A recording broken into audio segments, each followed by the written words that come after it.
متحدہ قومی موومنٹ پاکستان کے رہنما ڈاکٹر فاروق ستار نے صومالی قزاقوں کے ہاتھوں 111 روز سے یرغمال پاکستانی عملے کی بحفاظت رہائی کے لیے حکومت اور تمام متعلقہ اداروں سے فوری اور مشترکہ اقدامات کا مطالبہ کیا ہے۔ بہادرآباد میں پارٹی کے مرکزی دفتر میں یرغمال پاکستانیوں کے اہل خانہ کے ہمراہ پریس کانفرنس کرتے ہوئے ڈاکٹر فاروق ستار نے کہا کہ وہ یوم آزادی منانے کے لیے آئے تھے، لیکن آج ان پاکستانیوں کی حالت زار اجاگر کرنا پڑ رہی ہے جو گزشتہ 111 روز سے صومالی قزاقوں کی قید میں ہیں۔ انہوں نے کہا کہ ایم کیو ایم پہلے دن سے ہر فورم پر صومالی قزاقوں کے ہاتھوں یرغمال پاکستانیوں کی رہائی کے لیے آواز اٹھا رہی ہے۔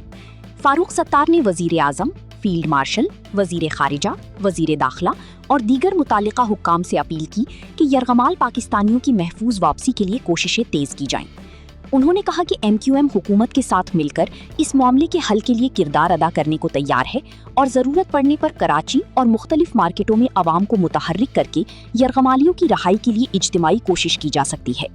فاروق ستار نے ماضی کا حوالہ دیتے ہوئے کہا کہ سابق گورنر سندھ ڈاکٹر عشرت العباد خان اور سماجی کارکن انصار برنی نے اسی نوعیت کے ایک معاملے میں یرغمالیوں کی رہائی میں کامیاب کردار ادا کیا تھا۔ ان کا کہنا تھا کہ اگر آج بھی اسی جذبے کے ساتھ تمام فریق مل کر کوشش کریں تو پاکستانیوں کو بازیاب کرایا جا سکتا ہے۔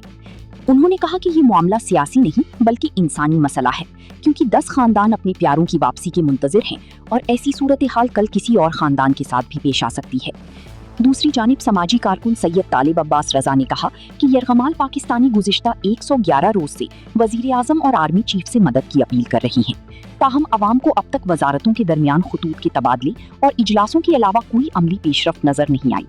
انہوں نے کہا کہ اس بحران کے حل کے لیے فیصلہ کرنا بالآخر وزیر اعظم کی ذمہ داری ہے۔ اطلاعات کے مطابق ایم ٹی آنر 25 نامی جہاز کو 21 اپریل کو صومالیہ کی ساحل کے قریب ہائی جیک کیا گیا تھا، جس کے بعد اس پر سوار 11 پاکستانی عملے کے ارکان کو یرغمال بنا لیا گیا۔ اگر رینسم کا یہ کوئی بھی اماؤنٹ ہے، جس طرح